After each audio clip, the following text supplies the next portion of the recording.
o dia que a igreja inteira faz memória do dia em que o Espírito foi soprado sobre toda a igreja. Porque esse é o dia em que a igreja foi recriada, foi batizada no Cristo e recebeu toda a ousadia do Espírito Santo, nos seus 7 dons, em todos os seus carismas. Então, assim, nós celebramos hoje a festa da humanidade que foi recriada no poder do Espírito Santo e configurada ao Cristo. Porque tudo que existe nele é transferido por meio do Espírito Santo para a igreja.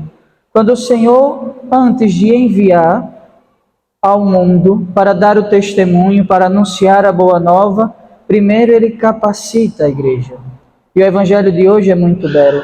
Ao anoitecer daquele dia, o primeiro da semana, estando fechada por medo dos judeus as portas, os discípulos se encontravam reunidos, mas encontravam-se com medo. Eis que o Espírito Santo desce sobre eles, é soprado sobre eles, e eles ganham novamente a paz. O medo é dissipado dos seus interiores, e eles começam a, de fato, receberem a paz e a alegria da ressurreição. Mas era preciso ainda que 50 dias depois, o Espírito fosse novamente derramado sobre a igreja. Porque este evangelho acontece no domingo da ressurreição. E nós ouvimos hoje na primeira leitura como o Espírito é derramado antes do Senhor ir subir para o céu.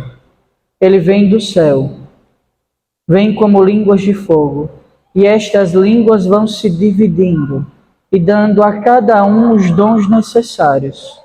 É muito interessante isso. O mesmo é o Espírito. O mesmo Espírito foi derramado sobre todos os apóstolos, mas cada um recebeu dele o que era necessário para a sua própria missão. Ainda hoje é assim, queridos irmãos, queridas irmãs. A igreja que recebeu o Espírito Santo, ela recebe cada membro o que é necessário para a sua ação missionária. E assim, nós vamos percebendo também mais uma coisa. A cada um é dada a manifestação do Espírito em vista do bem comum. Todos os dons do Espírito Santo, tudo aquilo que o Senhor derrama sobre nós, não é para o nosso próprio bem. Ou seja, todos os dons do Espírito Santo, os 7, quem recebe, recebe para servir, nunca para si mesmo. Mas veja, o Senhor transfere para a igreja tudo aquilo que é necessário para que a evangelização aconteça, porque é o Espírito dele mesmo que é derramado sobre nós. Então, todo o poder de Jesus é derramado sobre a igreja. E vejam, queridos irmãos, queridas irmãs, como é bonito isso. E como a gente está vendo hoje o Senhor transferir a sua autoridade para a igreja. Nós ouvimos hoje no Evangelho. Depois de ter dito isso, soprou sobre eles e disse: recebei o Espírito Santo. A quem perdoardes os pecados, eles lhes serão perdoados. A quem não os perdoardes, eles lhes serão retidos. Esse é um poder que só Deus tem. E o Senhor transfere para a sua igreja, para que toda a humanidade receba a sua vida. Tendo passado aquilo que era necessário aqui na terra, o Senhor volta para a direita do Pai, de onde ele virá um dia para julgar os vivos e os mortos. Mas ele não nos abandona órfãos. Ele sopra sobre nós e derrama sobre nós o Espírito Santo, o Espírito que é a vida da igreja. Nós lembramos o evangelho que nós ouvimos há algumas semanas. Jesus é a videira verdadeira. Nós somos os ramos. Somos membros de uma mesma planta. Somos membros de um mesmo corpo. E qual é a seiva que é derramada nas nossas veias para vivificá-las? O Espírito Santo. Então nós precisamos entender que só na força do Espírito Santo nós podemos ter uma vida fecunda. Muitas vezes nós queremos evangelizar, pregar, anunciar o reino de Deus e esquecemos de antes pedir ao Espírito Santo que nos ilumine, que nos capacite e que faça de nós instrumentos para a glória de Deus. Não funciona. Quando eu não estou à luz do Espírito Santo, e não nos enganemos, o Espírito é fogo.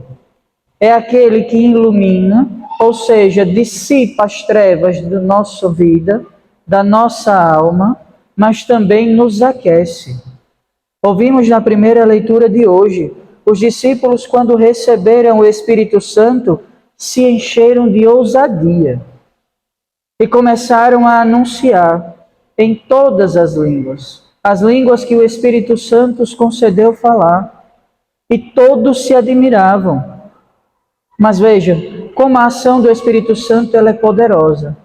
À medida que toca os apóstolos, fecunda a vida deles, e fecunda para a missão, para o anúncio do Evangelho.